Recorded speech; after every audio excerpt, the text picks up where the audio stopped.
사랑하는 맑은생 광천교회 성도 여러분, 날마다 주께로 7월 29일 토요일 큐티 가이드 영상을 통하여 만나 뵙게 되었습니다. 요즘 갑작스런 폭우와 끊임없이 쏟아져 내리고 있는 많은 비로 인명피해를 입게 되어 가족을 잃은 상실감과 슬픔에 잠겨있는 모든 유가족분들에게 심심한 위로의 마음을 전해드리고 싶습니다. 농경지가 유실되거나 살고 있는 집터가 무너져 내려 망연자실해진 수재민들이 무더운 여름철을 대피소에서 지내고 계시는 분들의 모습을 보면서 안타깝고 마음이 아파왔습니다. 장마철로 인한 피해 복구가 빠른 시간 이루어질 수 있도록 기도해야 할 것 같다는 생각이 들었습니다.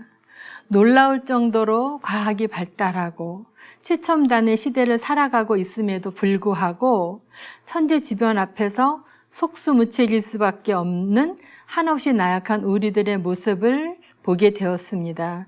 어쩌면 앞으로 우리는 이런 천재지변으로부터 많은 어려움을 겪으면서 살아갈 수도 있겠구나 하는 걱정과 염려가 앞서기도 했습니다.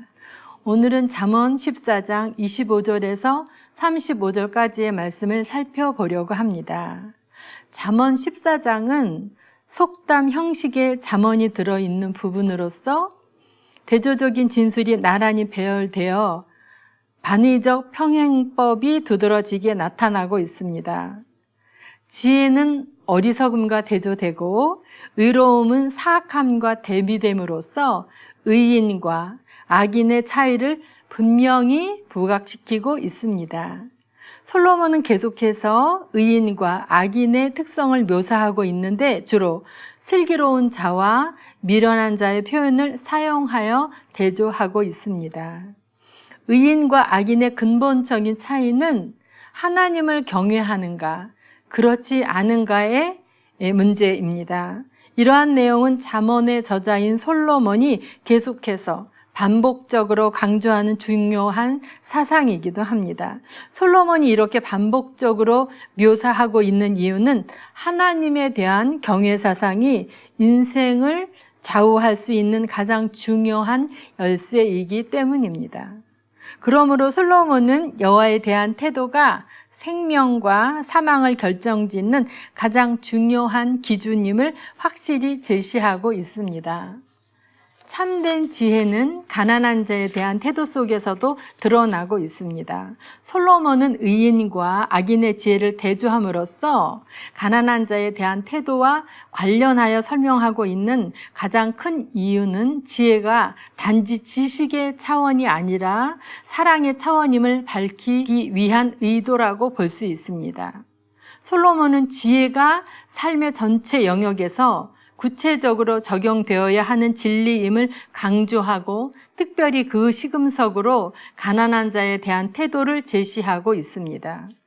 지혜의 영역을 단순히 대인 관계에 국한시키지 않고 대신 관계의 차원으로 확장시키고 있으며 가난한 사람들을 억압하는 것은 하나님을 모독하는 행위이며 이와 반대로 가난한 사람들에 대한 친절은 하나님께 영광을 돌리는 행위라고 보고 있습니다. 하나님께서는 가난한 사람들을 귀중히 여기시고 그들에 대한 돌봄을 인간의 의무이며 인격의 표현이라고 간주하고 계신다고 하는 것입니다. 이상에서 우리는 하나님을 경외하는 것이 지혜의 근본이며 지혜는 추상적이기보다는 가난한 자에 대한 태도와 밀접한 관련이 있음을 다시 한번 확인할 수 있습니다. 오늘 말씀의 제목은 여호와를 경외하는 자입니다. 내용 관찰 1번입니다. 여호와를 경외하는 자가 얻는 축복은 무엇입니까? 26절에서 27절 말씀입니다. 여호와를 경외하는 자에게는 견고한 의뢰가 있나니 그 자녀들에게 피난처가 있으리라. 여호와를 경외하는 것은 생명의 셈이니 사망의 그물에서 벗어나게 하느니라. 확고한 안전이 오직 여호와를 경외하는 자에게만 주어지는 축복이며 하나님의 자녀들인 여호와를 경외하는 자는 물론 그들의 혈통적인 자손 대대로까지 하나님께서 피난처가 되어주시는 축복을 말하고 있습니다. 지혜자의 지혜에 대한 교훈은 단순한 도구적 지식이나 일상적인 삶의 지침이 아니라 생과 사를 결정짓는 신중한 것인 바, 이러한 지혜를 거부하는 자는 육적 사망뿐 아니라 하나님과의 단절이라는 영적 사망의 지경에 처할 수밖에 없다고 하는 것입니다. 따라서 지혜의 교훈을 수용하는 자는 그 지혜로 말미암아 그러한 사망의 올무를 예견하여 그것을 미리 피할 수 있게 된다는 사실을 보여주고 있습니다. 2번입니다. 하나님을 공경하는 자는 어떠한 삶을 살아갑니까? 31절 말씀입니다. 가난한 사람을 학대하는 자는 그를 지으신 이를 멸시하는 자요, 궁핍한 사람을 불쌍히 여기는 자는 주를 공경하는 자이니라.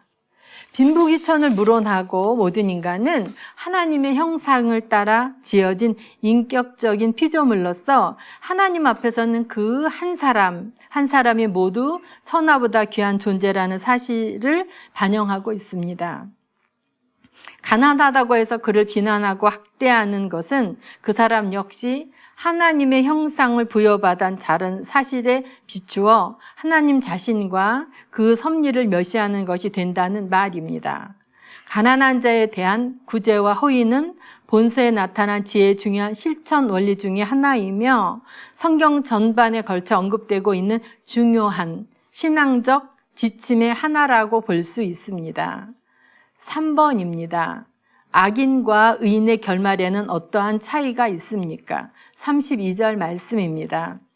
악인은 그의 환난 날에 엎드러져도 의인은 그의 죽음에도 소망이 있느니라. 평안과 번영의 때에 하나님을 신실하게 섬기는 데 실패했기 때문에 하나님이 보호하신다는 확신 없이 재난을 당하는 죄인과 평생 지켜온 조용한 신뢰로 확신 있게 죽음을 맞이할 수 있는 의인으로 대조되고 있습니다. 의인은 하나님에 대한 확고한 믿음과 그 믿음으로 비롯되는 영생의 소망을 보여주고 있다고 이해해도 무방하겠습니다. 연구와 묵상 4번입니다. 하나님을 경외하는 것과 궁핍한 사람을 불쌍히 여기는 것을 연결하는 이유는 무엇인지 묵상해 봅시다. 하나님을 경외하는 사람은 하나님의 형상을 따라 지어진 이웃을 소중히 여깁니다. 가난하고 궁핍하여도 그들을 불쌍히 여기며 돕는 삶을 살아갈 때 하나님께서 우리를 의인으로 여겨주시며 죽음 가운데서도 소망을 가지는 복과 은혜로운 삶으로 인도해 주실 것이기 때문입니다. 기도하겠습니다. 사랑하는 하나님 아버지, 오늘 말씀을 통하여 하나님을 경외하는 사람들은 가난하고 어려운 사람들에게 구제와 호의를 베풀며 살아가야 하는데 그렇게 선을 행할 능력을 오늘 날마다 주께로 큐티 말씀을 함께 나누고 있는 모든 성도들에게 충만하게 부어주시옵소서. 그렇게 믿음으로 살아갈 때에 하나님께서 준비해 놓으신 분복을 마음껏 자녀들과 함께 풍성하게 풍요롭게 누리며 살아가는 성도들 될 수 있도록 인도하여 주시옵소서.